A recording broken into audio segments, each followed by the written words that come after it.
न कोई मशीन, न कोई कार्विंग टूल्स, सिर्फ एक सिंपल चॉक, मेरे हाथ और पेशेंस। लेफ्ट हैंड के अंगूठे से कार्व करता हूं और राइट हैंड चॉक को कंटिन्यूसली रोटेट करता रहता है। और इन दोनों मोमेंट्स में से कुछ भी एक रुक जाए तो कार्विंग रुक जाएगी। और सब शुरू होता है सिर्फ एक सिंगल लाइन से। अब पहले वाले सर्कल के पास और एक सर्कल बनाते हैं। फ्रेंड्स, मैं जब कार्विंग स्टार्ट करता हूं तब पूरा फाइनल डिजाइन पहले से प्लान नहीं करता। डिजाइन्स छोटे छोटे पार्ट्स में बनते जाते हैं। इस चॉक के लिए मैंने बस इतना सोचा है कि इसमें कोई बेस नहीं होगा, इसके दोनों हिस्सों पर टेपरिंग डिजाइन्स होंगे।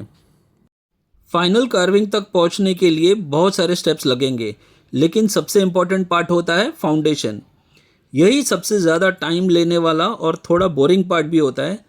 अगर फाउंडेशन सही समझकर बना लिया आपने, तब फाइनल डिज़ाइन बहुत इंटरेस्टिंग और ब्यूटीफुल दिखता है। तो मैं पहले हाफ को टेपरिंग शेप या पॉइंटेड बनाने से स्टार्ट करता हूँ। और इसके लिए मुझे काफ़ी सारे सर्कल्स या रिंग्स बनाने पड़ेंगे। फिर उन रिंग्स को रिमूव करेंगे जिससे कि एक्स्ट्रा पार्ट जो होता है चॉक का, वो ज़्यादातर निकल जाए। चॉक का जो टिप है उस पर आपको सबसे ज़्यादा कार्विंग करना पड़ेगा। 2-4 बार इसी प्रोसेस को रिपीट करें। कार्विंग करते वक्त थोड़ा सा एक्स्ट्रा प्रेशर देना पड़ेगा ताकि एक्स्ट्रा अनवांटेड जो चॉक का पार्ट है वो ज़्यादा से ज़्यादा निकल जाए। लगभग 5 या 10 मिनट कार्विंग के बाद आपका एक साइड जो है थोड़ा बहुत शेप ले लेगा। मैं सबसे रिक्वेस्ट करता हूँ कि एक बार इसे ज़रूर ट्राई करें। अगर आप सीरियसली सीखना चाहते हो तो इस वीडियो को पार्ट बाय पार्ट पूरा देख लेना, कुछ भी पार्ट स्किप मत करना। मैंने इस चॉक को 3 वीडियो के पार्ट्स में डिवाइड किया है। ये पार्ट 1 है और कोई भी स्टेप मैंने स्किप नहीं किया है ताकि जो भी सीखना चाहता है वो इसे अच्छे से समझे कि मैंने ये पूरा चॉक को कैसे कार्व किया है। अब वही प्रोसेस दूसरे साइड पर भी रिपीट करते हैं।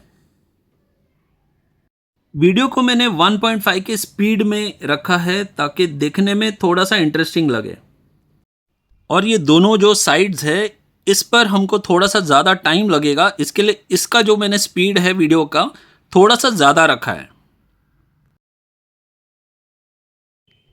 अब इस पार्ट पर कुछ और डिज़ाइंस बनाते हैं। इस बड़े हिस्से को छोटे छोटे पार्ट्स में डिवाइड करते जाएंगे और उन्हें अलग अलग शेप्स देते जाएं। आपको मेनली बस यही करना है। आप आपके खुद के डिज़ाइंस भी ट्राई कर सकते हैं। आपको जो भी डिज़ाइंस आपको मन से लगे कि मुझे ये चॉक पर ऐसे करना है तो आप वो भी ट्राई कर सकते हैं। अब मैंने इस हिस्से को 2 में डिवाइड कर दिया है। अब इसके एक साइड को थोड़ा सा नेल को बेंड करके जब मैं कार्व करूँगा तो इसका राउंडेड शेप आएगा, आप देख सकते हैं इसमें। इसी तरह इसको और डिवाइड करते जाएंगे और लाइंस बनाते जाएंगे। शेप्स को आपके हिसाब से आप राउंडेड या फ्लैट या जैसे भी चाहिए, आपको इंटरेस्टिंग लगे आप ट्राई कर सकते हैं। जैसे कि मैंने वीडियो के शुरुआत में बताया था कि मैंने इसको कुछ प्लान नहीं किया है, तो बस मैं भी इसी तरह कुछ ना कुछ ट्राई करूँगा और ये डिज़ाइंस बन रहे हैं। अगर आप ध्यान से देखेंगे तो मैं अपने जो नाखून के हिस्से को अलग अलग हिस्सों को यूज़ करके इसको कार्व कर रहा हूँ।